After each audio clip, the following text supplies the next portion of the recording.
Good evening guys. তো আজ হলো ফ্রাইডে, তো একদম সন্ধেবেলা থেকে একটা ছোট্ট মিনি ভ্লগ তোমাদের সাথে শেয়ার করছি। দেখতে পাচ্ছ হচ্ছে আমি খাবার দাবারগুলো রেডি করছি, কারণ আজকে হচ্ছে আমার ভাই গিয়েছিল হচ্ছে পিকনিকে। তো বাড়ি ফেরার পথে হচ্ছে বাবুর সঙ্গে একটু দেখা করে যাবে, যেহেতু মানে ওর সঙ্গে খুবই ওর মানে আর কি ছোটোবেলা মানে কি বলবো খুনসুটি চলে আর কি, মামা ভাগনা।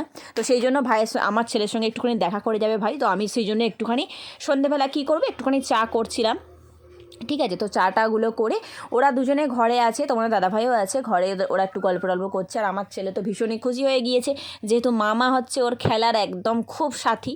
তো আমি দেখো খাবার টাবারগুলো নিয়ে ঘরের মধ্যে চলে এসেছি, এসে দেখছি যে দুজনে মিলে একদম খেলা জমে উঠেছে। তারপর হচ্ছে আমার মা মনে হয় ভিডিও কল করেছিল ভাইয়ের ফোনেতে, তো হচ্ছে সেটা সেই কথা বলছিল আর কি। তারপর দেখো খাবারগুলো আমি দিয়ে দিয়েছি। সন্ধেবেলার মধ্যে কি করব হচ্ছে পকোড়া ছিল, চিকেন পকোড়া আর চপ আর কি, তেলে ভাজা, এই চানাচুর এইগুলোই ছিল আর কি। আর চা ছিল সন্ধে, আমরা একটু আগেই চা খেয়েছি, সেই জন্য আর খেলাম না, ভাইয়ের জন্যই শুধু করেছিলাম। ঠিক আছে, কারণ বেশি সবে খেয়েছি, না হলে হয়তো খেতাম।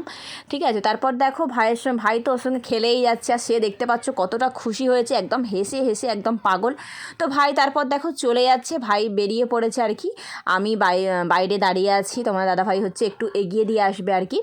ঠিক আছে, তো সেই জন্য আমরা দাঁড়িয়ে আছি, ওয়েট করছি আর কি, তোমার দাদাভাই এলেই আমার ভাই বেরিয়ে যাবে। তো ইজান দেখতেই পাচ্ছ কতটা খুশি, একদম হেসে হেসে পাগল যাকে বলে। তারপর দেখো তোমার দাদাভাই হচ্ছে গাড়িটাকে বের করলো, ভাইকে একটু এগিয়ে দিয়ে আসবে। আর বাবুর তো মনটা একটু খারাপ হয়ে গিয়েছে, যেহেতু খেলার সাথেই চলে যাচ্ছে।